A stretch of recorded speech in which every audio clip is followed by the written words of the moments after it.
Derek Bakker, naturopath. Thanks for coming and checking out my video.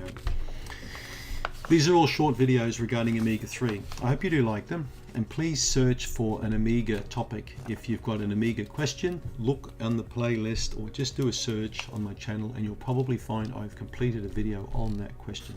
All right? Why does an omega-3 plus contain DPA? Okay, docosahexaenoic acid. Getting a bit technical now, right? So if we look at omega-3, we've got pathways. You know, just like your garden's got a pathway, everything's got a pathway, isn't it? ALA is the starting point. Alpha-linoleic acid or ALA, eicosapentaenoic acid EPA, docosapentaenoic acid DPA, docosahexaenoic acid DHA. So we've got all these docos and pocos and mocos and whatever. And what the DPA is, it's an intermediate between EPA and DHA. We've got EPA. Okay, it's basically an elongated or a stretched out version of EPA.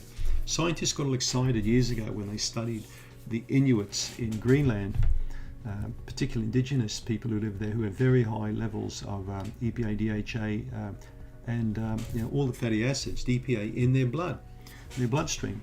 And they've got one of the world's lowest incidence of cardiovascular deaths in Greenland. They eat tons of fat and whale blubber and all that lovely stuff that McDonald's should be. Don't you think McDonald's should serve whale blubber?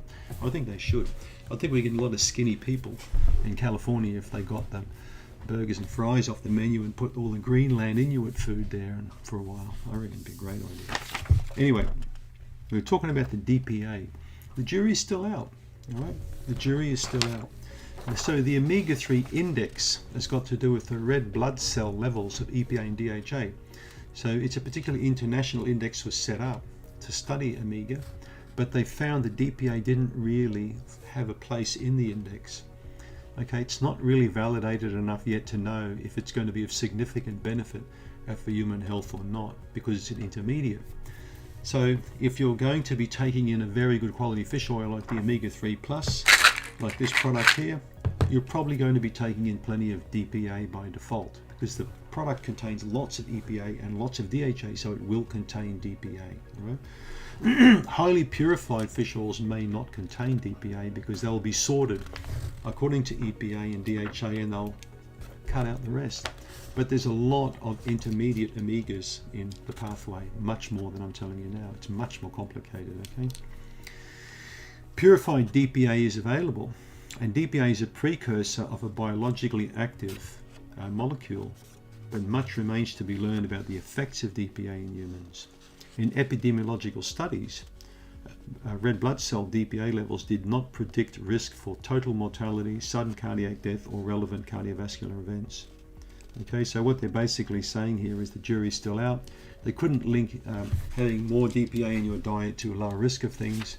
So we don't put stuff like that in a product. I look at the studies and the research and I use the most scientifically validated raw materials in our product. And that's why we've got a high EPA and a 2-to-1 EPA DHA ratio. And we haven't worried about cramming all these other omegas in for flavor of the month, because that's what other people are basically doing. Okay, thanks for tuning in.